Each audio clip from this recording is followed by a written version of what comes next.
Welcome back to Augmented Voices. We always love exploring those fascinating spaces where AI and human ingenuity kind of like collide. Yeah. And today we are taking you straight to the heart of the AI Action Summit, just wrapped up in Paris. Mm.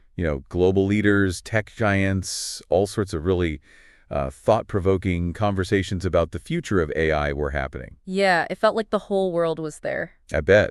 What stood out to you? I think one of the big things was that there were three main themes that kind of kept coming up. Okay. First was this real push to accelerate AI adoption, but, globally. Mm-hmm. Second, how to manage this inevitable AI transition that we're all going through. Yeah. And then the third one, probably the most important one, was how to align AI development with humanist values so it benefits everyone. Right. So not just the tech for tech's sake, but how it actually impacts people's lives. Exactly.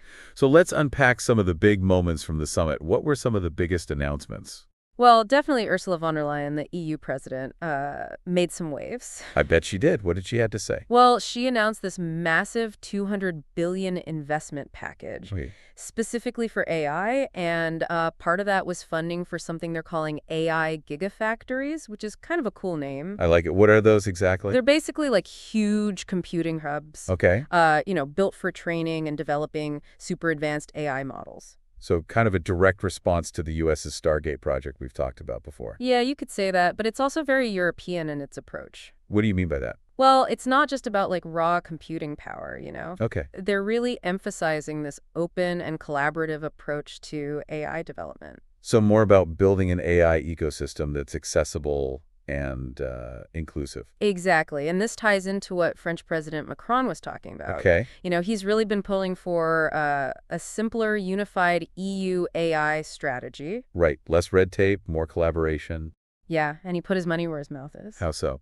He announced a whopping 109 billion euro investment plan for France, Whoa. focused on data centers, startups, the whole AI infrastructure. Trying to make France a major AI hub, it sounds like. Definitely. And he's got this interesting pitch to attract those big AI projects. Which is? France's nuclear energy surplus. Ah, smart. Because these data centers use a ton of energy, right? Right. So having access to that cheap, reliable power, that's a huge advantage. I see his point.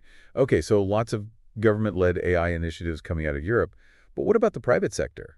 Any exciting developments there? Oh, absolutely. This French AI startup called Mistral really seemed to make a splash at the summit. I've heard that name buzzing around. Fill me in. What's their deal? They recently made this big strategic shift, you see. Okay. They moved away from what they called open weight models. Which means? Basically very general AI systems. Okay. And they're focusing more on these tailored enterprise solutions.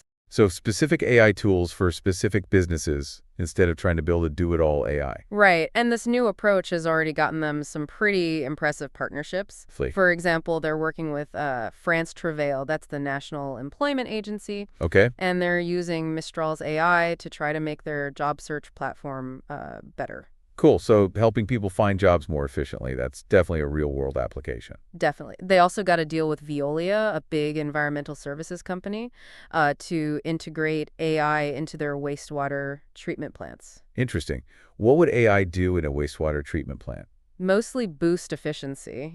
Okay, yeah, that makes sense. So they're proving that their AI can solve problems across different industries. And it gets even cooler. They've also partnered with Stellantis. Stellantis, that's the company behind Peugeot, Citroën, and Fiat, right? Exactly. And they're putting Mistral's AI assistant right into their car app. Oh, wow. AI in our cars. That's becoming more and more common. Anything else? Well, this one's interesting. They're working with Helsing, a European defense firm, Okay. on AI applications for, get this, fighter jets and drones. Whoa, AI for fighter jets. That's pretty intense. It is, but remember, we're talking about a European company focused on European defense needs. Right, right. It fits into that whole AI sovereignty idea that was a big theme at the summit. Yeah. Countries wanting to control their own AI destinies, not just rely on U.S. or Chinese tech. Mm-hmm. Mistral's ambition is to be that European alternative to the U.S. giants, companies like OpenAI. That's a big goal. Think they can pull it off? Well, they've got some hurdles to overcome. The European market, it's kind of fragmenty. Right. Lots of different countries, regulations, languages. Exactly. It's hard to scale up there. And competing with global players takes a lot of money. Yeah, for sure. So how are they going to manage that? Well, BP France, which is that French state-backed investor, they've set this ambitious revenue target for Mistral, 500 million in 2025. Whoa, that's ambitious. All right. Think they can make that happen? That's the million-dollar question. Right. Will they need more funding to get there? Probably. They may need to look outside Europe. Interesting. Maybe even those Middle Eastern investors we've been hearing about. Possibly. But, Mistral's story is really a microcosm of the European AI scene right now. How so? Huge potential, big ambition, but there are still some challenges to overcome. Totally. And one of those challenges that keeps popping up is the regulatory landscape. Lots of talk about that at the summit. Oh, yeah. A lot of frustration with those EU rules from the European tech sector. What are they saying? They think they're too complex, that they're stifling innovation. Making it hard to compete on a global scale. Exactly. And they're not just complaining. Oh. 60 European companies, big names, and startups like Mistral, they signed what they're calling the EU AI Champions Initiative. Okay, what's that all about? It's basically a call for simpler, more straightforward AI and data regulations. To create a more innovation-friendly environment. Yeah, exactly. They want Europe to be able to compete globally, and they've got some good arguments. Right. Well, there's this report from General Catalyst that says generative AI, things like ChatGPT, could boost Europe's annual productivity by up to 3% by 2030. Whoa, 3%. That's a massive impact. Right, but they're saying it won't happen without some changes to those regulations. So the stakes are pretty high, I get it. But all this talk about big investments and big companies, what about the smaller startups? Are they being left behind? That's a good point, and it's something some investors were worried about. Like, they're worried that the smaller innovators are getting lost in all the hype. Yeah, it's easy to focus on the big names and the big money, but those startups are often the ones pushing the boundaries. Exactly, and they need support. Otherwise, it's just the big players calling all the shots. Right. So, yeah, a lot of focus at the summit was on this economic competition side of AI. But there was also a lot of talk about something else, something they called public interest AI. Okay, now that sounds intriguing. What's that all about? Well, it's about using and developing AI not just for profit, but for the good of society as a whole. That's great. Yeah, and President Macron, he made some big moves in that area. What did he do? He launched something called Current AI. Okay. It's a nonprofit initiative, and they got a huge investment, $387 million. Wow, $387 billion. Yeah, from the French government, but also philanthropists and some industry partner.